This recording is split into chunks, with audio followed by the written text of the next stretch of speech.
Son tiempos difíciles. Cuidado con el perro.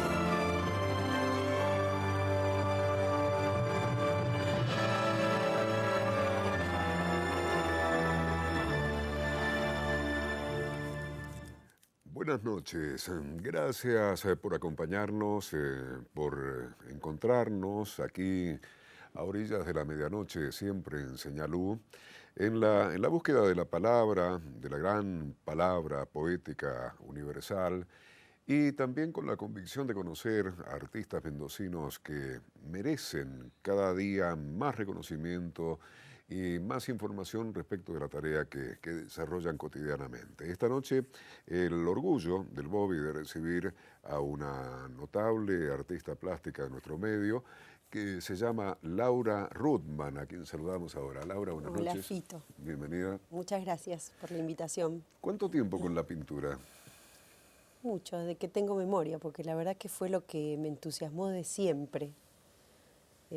Ya cuando iba a un taller de chiquita, al taller de Adelina Tarditi, yo contaba que iba a entrar a la Escuela de Bellas Artes, así que misión cumplida para mí. Ujú. Es importante eso, en un sentido folclórico hay mucha gente que tarda mucho tiempo en descubrir una vocación y lo más excepcional me parece a mí es gente que desde chica dice yo quiero ser esto. Sí, y medio inexplicable también. Yo me considero una privilegiada en ese sentido, sí, saber lo que te gusta y haber podido estudiarlo, poder ejercerlo, poder vivir o sobrevivir con lo que te gusta, es un privilegio, sí. Bien, estudiaste en Bellas Artes, un rato en la Universidad Nacional de Cuyo, Sí, experiencia en Buenos Aires, contanos un poco. así. Bueno, hice toda la secundaria en la Escuela Provincial de Bellas Artes.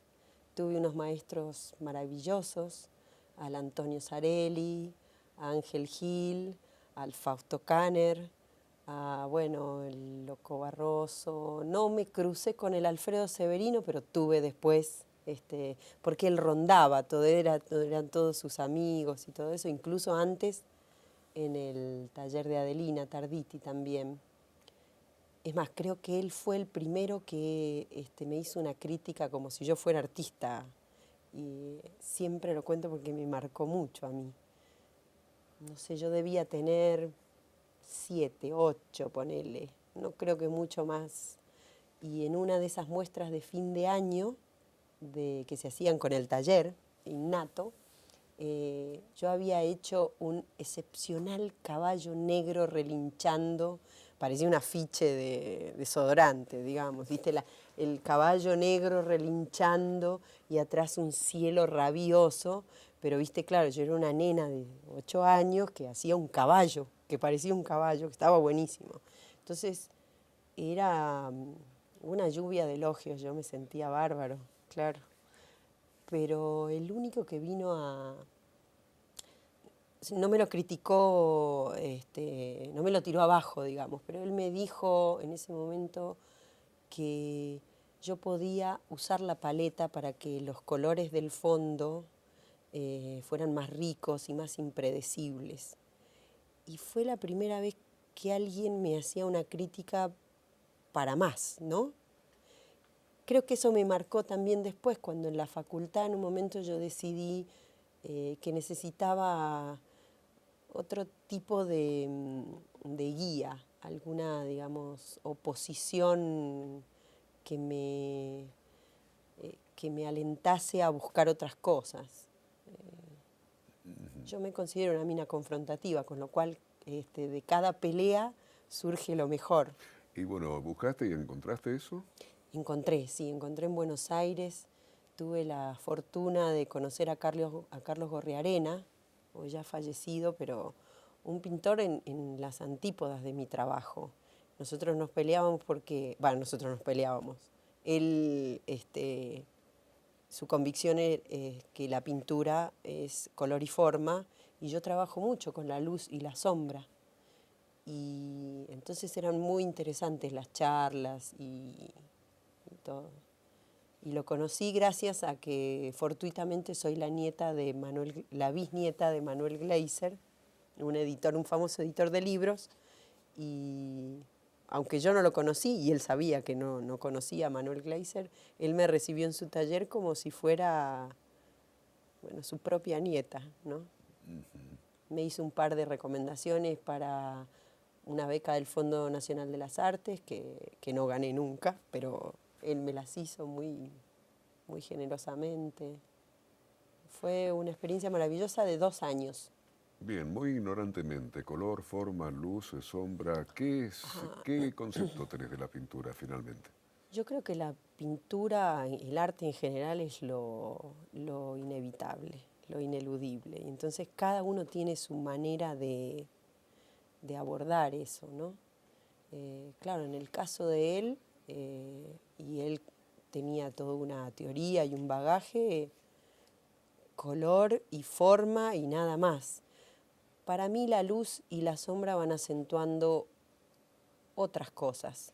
Son un plus, por supuesto, y vale la pena decirlo, a partir de mi experiencia con él, el color atravesó mi obra mucho más. Pero la luz y la sombra siguen siendo los que cuentan la historia en mi pintura. Me quedé con esa imagen, cielo rabioso pintaste cuando tenías 7 años. Sí. Eh, ¿Viste, qué color tiene la rabia en la pintura? ¿Viste esos almanaques de verdulería que tienen un paisaje en silueta negra y unas palmeras y atrás naranjas, rojos, amarillos? Sí, Eso, sí, sí. era más o menos eso. Y la otra imagen que te aportó, me Lo parece, que él, gambetear lo predecible. claro, maravilloso. Y además, hacía hincapié en lo que diferencia al laburante del arte con aquel artista de fin de semana, podemos decirlo. Es decir, el laburo, el oficio. Hay que trabajar el color. Uno puede utilizar el color así como sale del pomo, del tarro, ¿no? Pero uno también puede ir buscando matices de eso mismo y después elegir qué usa, ¿no? Ninguna de las dos cosas está mal, pero digo, saber bucear en el color muchas más sutilezas que la que obviamente aparece del pomo, fue una de las críticas más hermosas que me hicieron, de las primeras. Bueno, y ese camino es laborioso, gozoso. Sí, sí, claro. Hay veces que uno quisiera hacer otra cosa, no, uno está peleándose con una obra, con la idea, es decir, con llegar a plasmar en esa obra esa idea, ese impulso inicial. Y por distintas maneras puede ser que eso se trabe mucho en el camino. Y a veces dan ganas de dedicarse, tener una fotocopiadora, por ejemplo. ¿No? Sí. ¿Y tus impulsos iniciales normalmente cómo se dan? ¿A qué responden? Mira, desde hace un tiempo a esta parte creo que tienen que ver con la palabra. Inicialmente yo, como buena alumna de Bellas Artes y de estos maestros que te contaba, mi obra partía de la mancha, sin ningún preconcepto ni ninguna idea. La mancha era lo que iba liberando inconscientemente en mí el tema. Y a medida que fue ganando en mí la necesidad de contar una historia, de acercarme a una idea, fue apareciendo más el dibujo y esto, la idea de contar algo. ¿Y cómo se puede, pregunta de ignorante, cómo se puede contar una historia con un cuadro?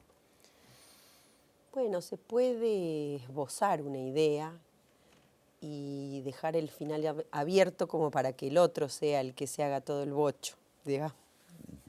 Se puede mostrar algo como si lo vieras por el ojo de la cerradura y dejarte una incertidumbre bárbara.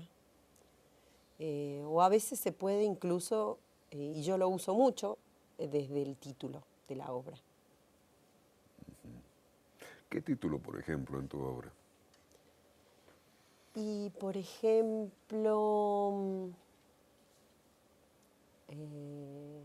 Esperando tu regreso. Por ejemplo, ese que conversábamos la otra vez, Pasar la tempestad. Por ejemplo, Paisaje con viento. O Los pájaros arriba. Es muy difícil, supongo, contar, narrar, explicar, pintar un cuadro hablando en un programa de televisión. Pero Pasar la tempestad, danos el matiz. Esa obra es de una serie que se llama Historias de amor. La idea de el encuentro en una mesa de café de dos personas. Pueden ser historias de amor de pareja como pueden ser historias de amor de amistad, ¿no? Entonces mi recurso es el del encuentro en un café y el de utilizar la escena del café y el espejo junto a la mesa. Entonces, Pasar la tempestad es una obra en la que en la mesa principal de café los protagonistas están enfrentados y hay dos barcos de papel en una esquina de la mesa. Y en ese espejo que está al costado se refleja todo el bar igual, salvo que en el espejo el bar está inundado.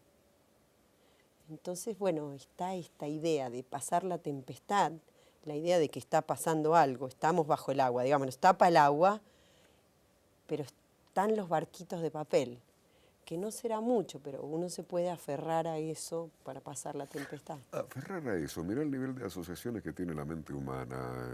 A Un ver. prólogo de un libro no un prólogo, una frase de Rulfo en un libro de Eduardo Galeano, aferrándose al viento con las uñas, agarrándose del Mira qué viento con las imagen esa, uñas. maravillosa, claro.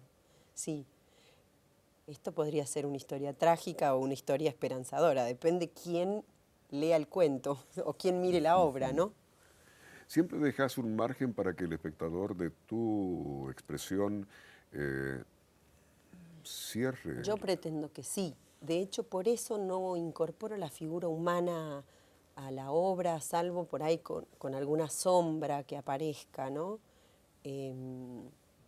Alguna sombra proyectada sobre el piso, Siempre que he intentado incorporar una figura humana, me parece que como que cierra la historia. En cambio, me pasa estar frente a una obra y poder ser protagonista de eso como si fuera un recuerdo propio, aunque inventado, pero me gusta esa idea de que cualquiera que esté frente a la obra puede identificarse con eso, al no haber ningún personaje retratado, no cerrarla, ¿no? ¿Qué has traído esta noche acá para...? Yo traje una obra pensando en vos, no es una obra reciente, pero yo dije, al Fito le va a gustar el café. Esta es una obra que yo expuse en Chile hace muchos años, de una serie que se llama Trama Urbana. Eran imágenes de ciudades o situaciones de ciudades muy entrelazadas, como si fueran armando un tejido. Y esta obra se llama No lo vieron a Molina, como... Brindis por Pierrot. Exactamente, sí. Sí, también un poco lo traje por eso, porque creo que son tiempos de murga estos que vivimos, así que, o por lo menos yo siento eso ahora. ¿Por qué son tiempos de murga estos que vivimos? Porque son tiempos, me parece, de cantar verdades, pero sin perder la sonrisa, ¿no? Y cantarle a otro y cantarse a uno mismo las 40. Por charlo o por uno mismo. Sí. ¿Hay una recurrencia en vos a la hora de esos impulsos que te llevan a pintar con los bares, por ejemplo? Sí, sí. Hay son mis no lugares favoritos. ¿Viste esa idea del no lugar? Esto de que las estaciones de trenes, los lugares donde se transita mucho, donde nadie está, es como un no lugar, ¿no? No me acuerdo exactamente quién había dado esa definición. Me encanta la situación del café, de compartir con otro o con uno mismo. Y entonces vuelvo porque la idea del café me permite recuperar y transmitir esa sensación que siento yo en un café. Seguimos juntos, ¿no? Dale. Nos quedan 2 bloques. Dale. Bueno, qué gusto tenerte acá. Gracias. Laura Ruthman, esta noche en Cuidado con el Perro. ¿Nos seguís acompañando? Dale.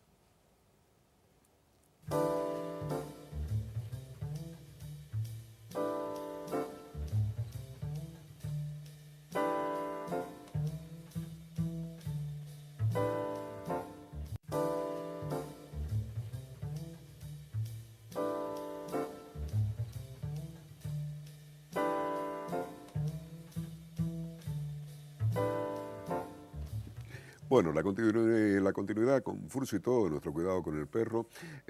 Sigo situado en el café, contestaste de algún modo, pero ¿qué otra simbología, qué otro universo hay allí? Lo que puedo decirte es que, por ejemplo, yo he de alguna manera mamado historias de café. Mi viejo se junta en un café todos los sábados a la mañana con sus amigos desde desde la adolescencia, claro, ahora en Calle Espejo, en La Barca, efectivamente. Esas mesas de café son, no quiero sonar en viste, el famoso lugar común, pero son la universidad de la vida. Ver a estos tipos pasar de la poesía al fútbol, del fútbol a las minas, de las minas a la política, de la política al cine y de vuelta a la poesía, durante las mañanas de café, son uno de mis actividades, de mis deportes favoritos.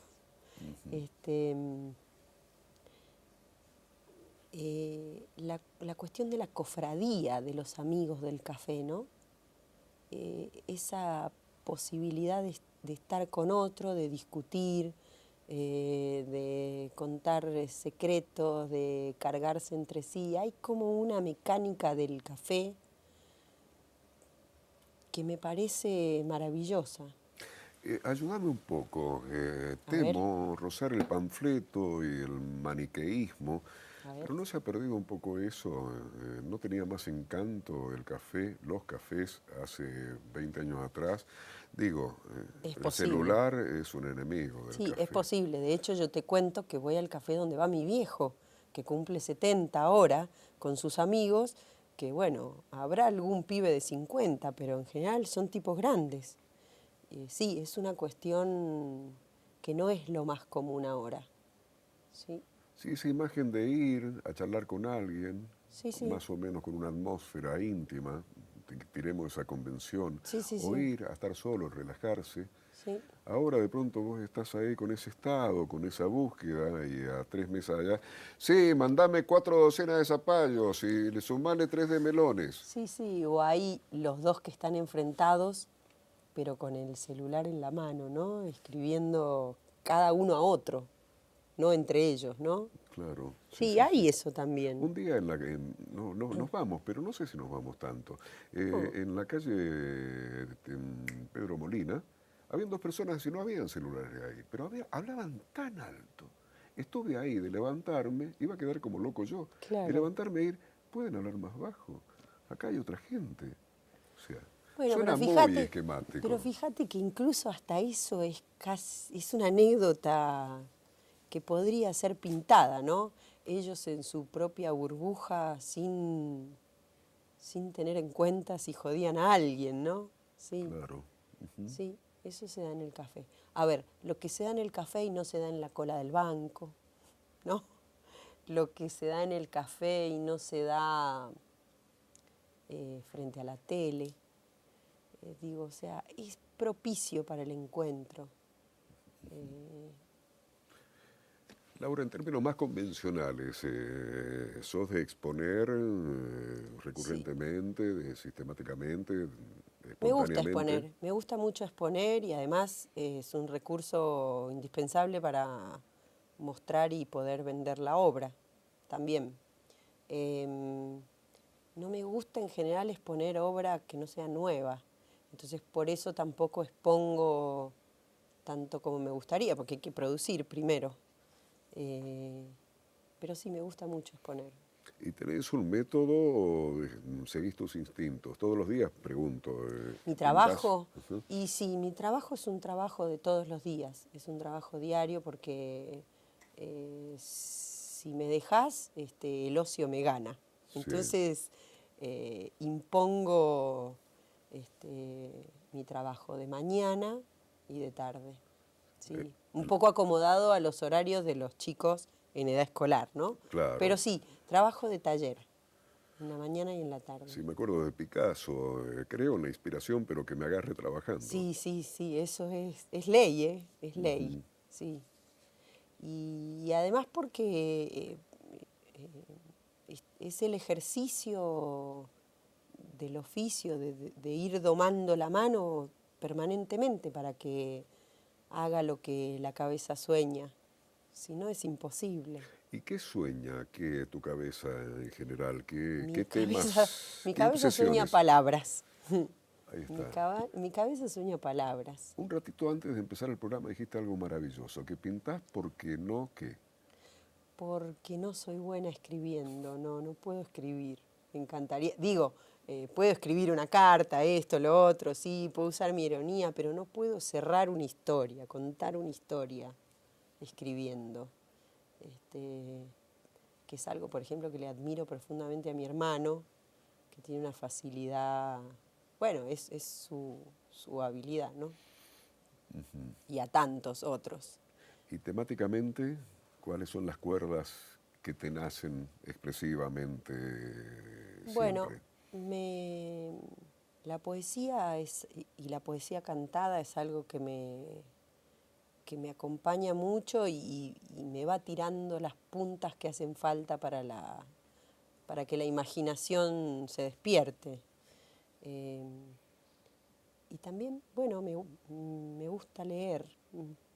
Siempre me gustaría leer más de lo que leo, pero me gusta mucho ¿Te leer. gusta leer qué en general? Mira, depende. Me gusta la novela histórica, me gusta Cortázar, incluso volver sobre textos que ya leí, me gusta mucho. No soy muy exquisita a la hora de elegir. Tengo como un par de libros de cabecera. El libro de los abrazos de Eduardo Galeano y las odas elementales son mis libros de cabecera. Al momento de no tener cero inspiración, ¿viste ese momento que te bloqueaste? Voy afano de esos dos libros. Neruda el otro, ¿no? Sí, Neruda. Directamente, así. O sea, Te lo digo así. si vamos a robar, robémosle a los buenos. Exactamente así, directamente a ellos. Y he incorporado como otro libro de cabecera, porque también el Fotogramas de Luis Villalba también, que me encantó ese libro.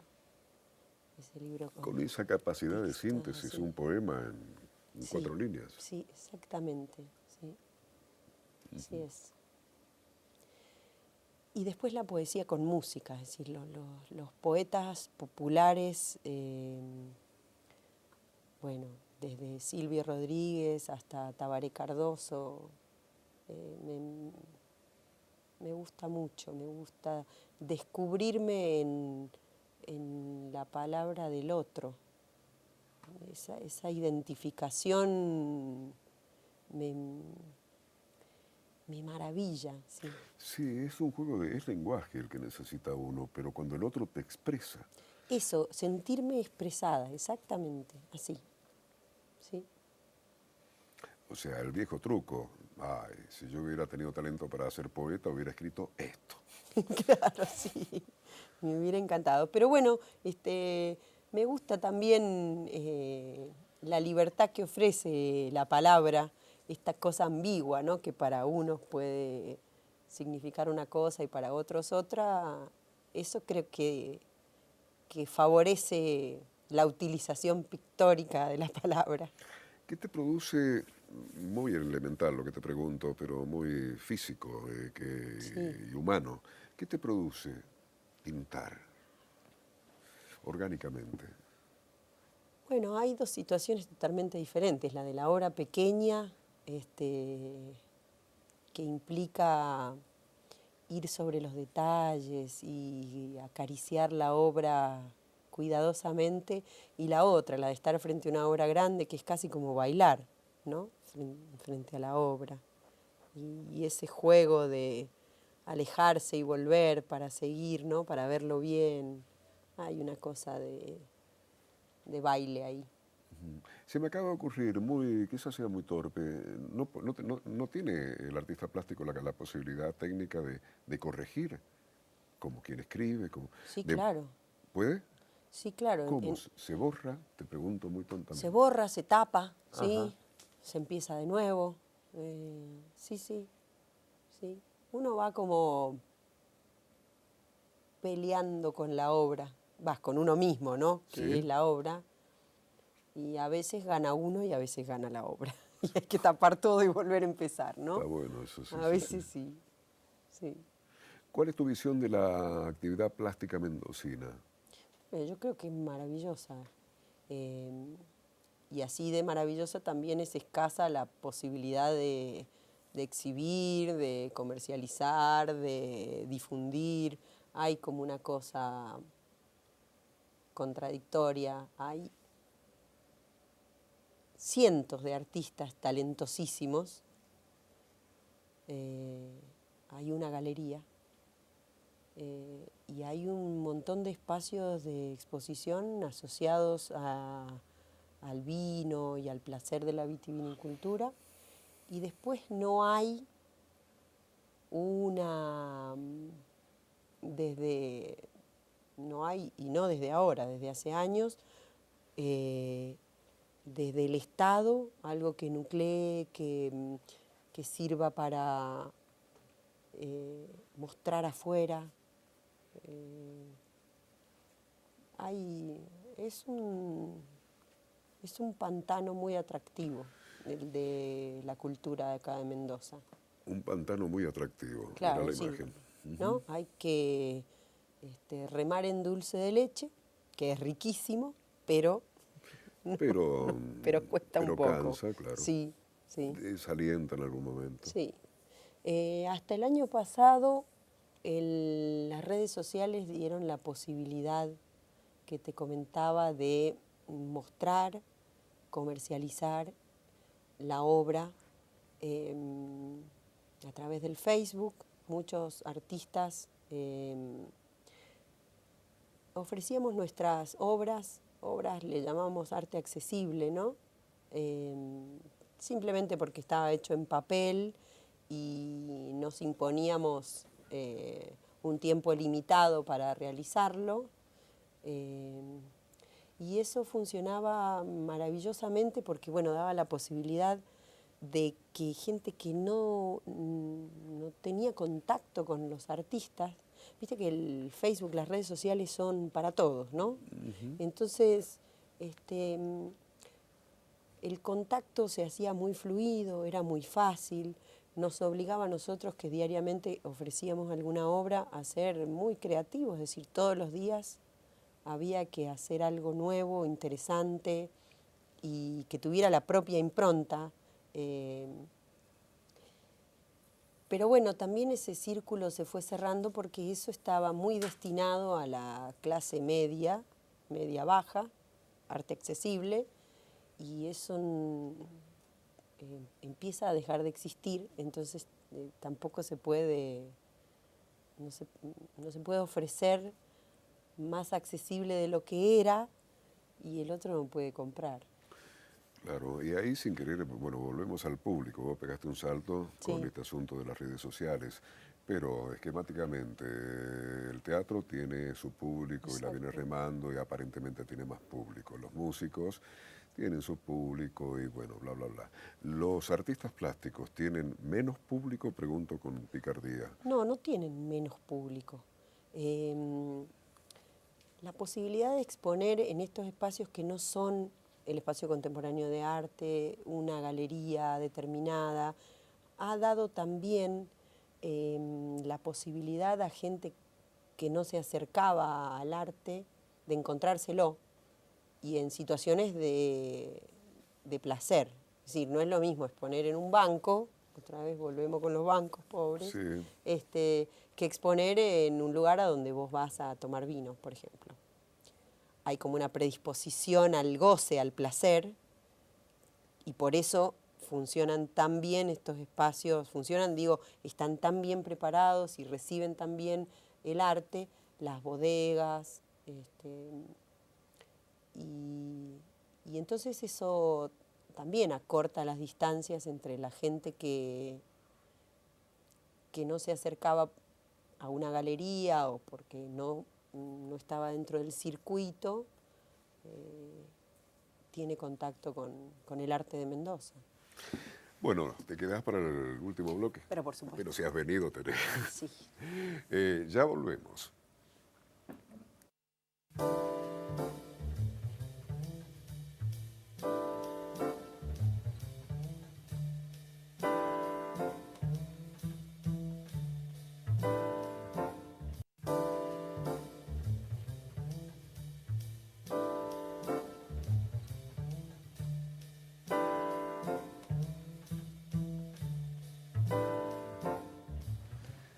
Bien, han hecho una rotación esta noche respecto de las cámaras. Está en la central Andrés y en la movilera, digamos así, Mabel.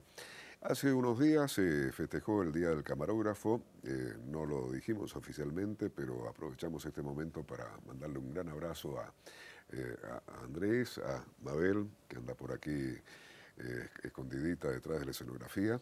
Y bueno, es como los operadores de radio, chocolate por la observación, el trabajo del camarógrafo en televisión es tan fundamental. Te contiene, te ayuda, te apoya, te abraza, te guía muchas veces y nos parece estupendo. Felicidades, camarógrafos de la televisión argentina. Eh, Laura, ¿qué proyecto más o menos inmediato o mediato tenés? Estoy exponiendo ahora. Estoy exponiendo con 7 mujeres más en la Bodega Sin Fin, una muestra maravillosa porque es una muestra comunitaria. No es solamente una colectiva, sino que hemos trabajado juntas de alguna manera, nos hemos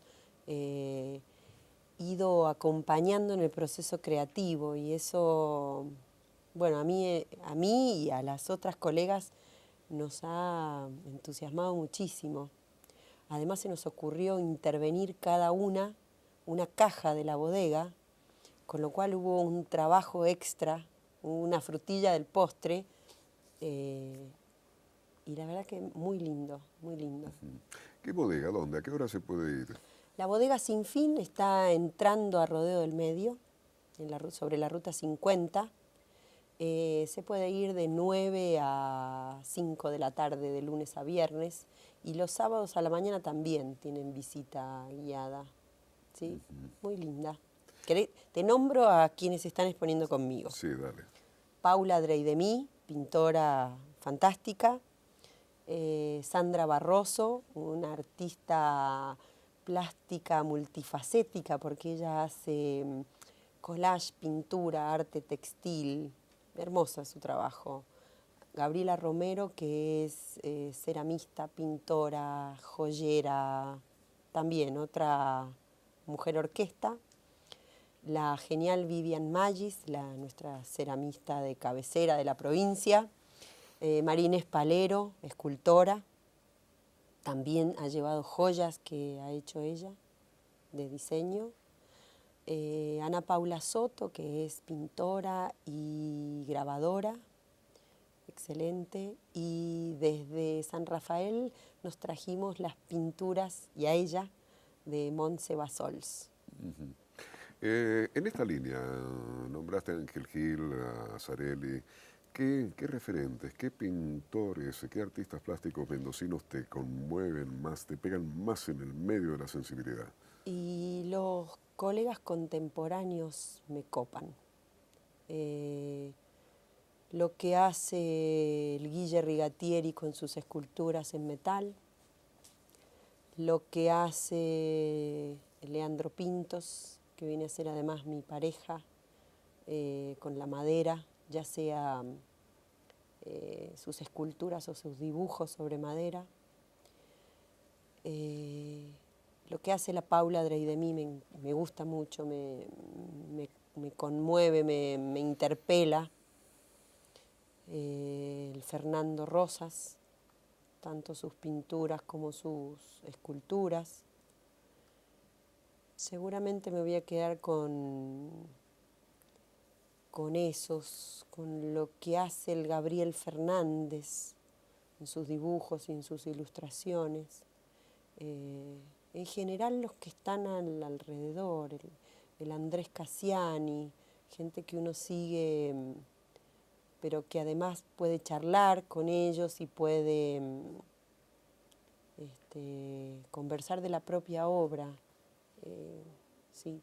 Por supuesto están los maestros inamovibles, pero si vos me decís hoy por hoy, ¿quién me conmueve?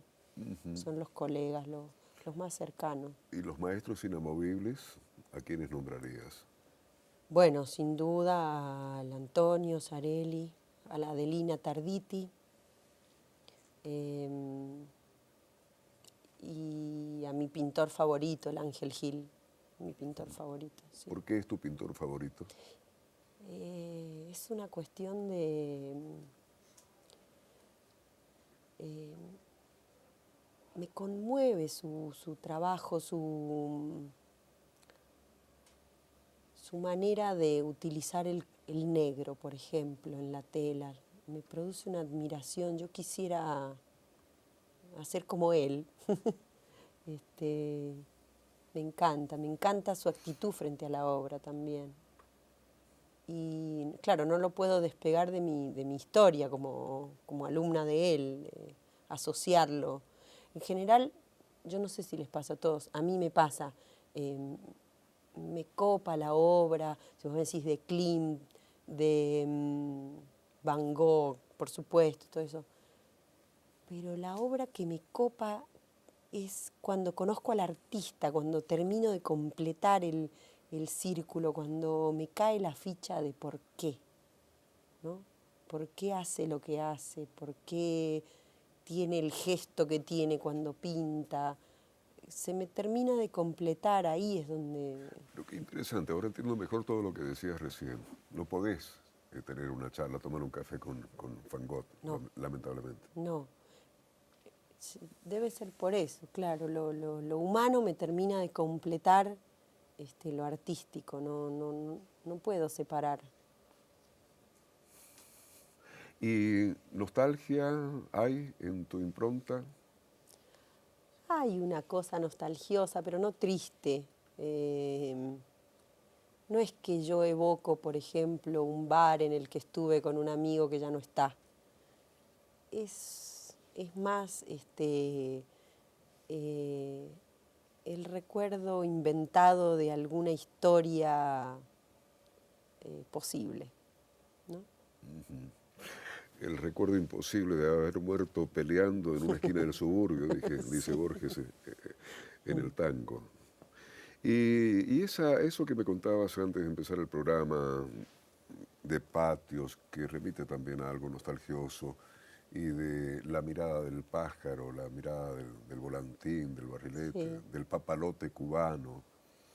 Bueno, como van surgiendo las series en mí, es decir, una idea va disparando un montón. Me encontré, después de haber tenido mi primer hijo, pintando los patios de la infancia.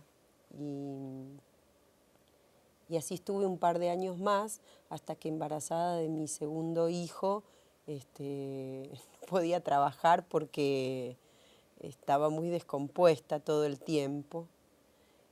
Y como hablábamos antes, el trabajo de taller es el trabajo de taller, uno no puede estar un año sin trabajar.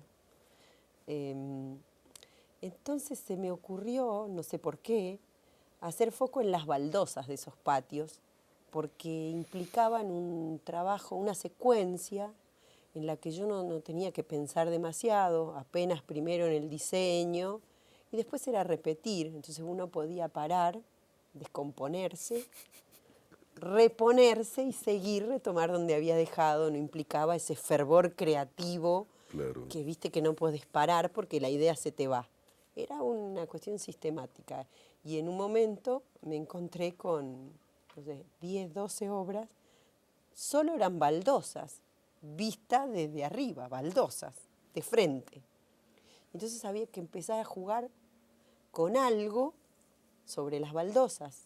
No quedaba otra que ser objetos vistos desde arriba, situaciones desde una vista aérea. Y esa cuestión azarosa de la descompostura que derivó en las baldosas me dio una visión que yo uso mucho, que me fascina, porque además me obliga a no copiar un objeto, a entender el objeto y tener que representarlo desde arriba como salga, ¿no? Con esta cuestión que la expresión de en el momento, que el temperamento de la historia que quiero contar acentúe, ¿no? Ya sea un triciclo, una mesa de café, un metegol o una silla, ¿no? Hay que poder resolverla como si uno fuera un barrilete espiando esa escena. Sí, sí, sí. Entonces también le da al espectador esto que yo te decía al principio, esto de espiar por el ojo de la cerradura, la de, bueno, literalmente sobrevolar una escena, ¿no? Pregunta lugar común que siempre hace uno inevitablemente. El espectador, el que asiste a una muestra, a una exposición determinada y se para de pronto frente a un cuadro, necesariamente tiene que saber algo, alguito, o tiene que dejarse librado a su sensibilidad y chao. Yo creo que hay que dejarse llevar, sí, ante la obra, hay que dejarse conmover. Eh, Como en todo, el que sabe puede, cuenta con una herramienta extra, por supuesto, pero no es indispensable saber. Eh, no sé, no es imprescindible saber de música para disfrutar de Mozart, ¿no? Eh, bueno, lo mismo, ¿no? Uno se para como uno es, eh, sin prejuicio, eso sí es indispensable, frente a la obra y bueno, ve qué recibe. Más que eso, más que saber, hay que despojarse frente a la obra. Si te pregunto y te digo que me contestes sin pensar, ¿qué obra tuya te ha conmovido más particularmente? Te has dicho vos misma, qué bueno, esto es lo mejor que he hecho. ¿Cómo lo hice? Sí, tengo varias obras así. Ahora pienso, será porque te los dije antes, en un metegol que hice también visto desde arriba. Y no sé cómo lo hice, no me acuerdo. No sé cómo lo hice, no sé si podría volver a hacerlo porque hay también, sí. Me gustaría ser esa que pintó el metegol otra Ujú. vez. ¿Y qué tiene un metegol visto desde arriba? ¿Qué encanto, qué magia, qué qué? Tendría que haberlo traído, ¿no es cierto? Qué pena, ¿cierto? Sí, Sí. sí, sí. Y tiene eso de espiar la jugada, ¿no? Es como si pudieras verle el corazón de frente, ¿no? No en primerísimo plano, porque el metegol es un objeto en el que al que uno accede de frente, ¿no? Eh, no lo ve nunca completo desde arriba. Hay como, sí. ¿Y qué otra obra tuya recordás en este momento? Y a ver, pienso en una obra que hice hace mucho, que se llama El juego en que andamos, em, que es una obra en la que aparece una cocina. Bueno, podría ser una cocina, son unas sillas enfrentadas, cruzadas por unos hilos. Todavía yo dibujaba menos de los que manchaba en esa época. Este, y, y es una obra que me sigue gustando mucho. Sí. Y más hacia adelante, ¿a dónde estás yendo o querés ir? Bueno, estoy muy copada con esta idea de los espejos que te contaba antes. Em, Tengo como 5 hojas de mi cuaderno escritas con ideas de posibles contradicciones, ¿no? La de la realidad y la del espejo. Em, Mis bocetos son eso, son palabras, ¿no? Son ideas. Trato de no dibujar mucho antes para que lo que surja en el momento sea en caliente, ¿no? Ujú. Que no esté tan pensado. Em, y sí, por ese lado me gusta mucho. Y sigo sin renunciar a los patios. Ya no son los patios de la infancia, pero están ahí dando vueltas. Siempre me gusta volver a eso. Nos ha gustado mucho a nosotros recibirte esta noche acá. Siempre charlar con vos es fácil, muy fácil, Fito. Bueno, muchas gracias, Gracias, muchísimas gracias, Fito. Laura. Te deseamos lo mejor Gracias, y seguir trabajando con todo. gracias. Cuidado con el perro. Gracias por acompañarnos. Que estés muy bien.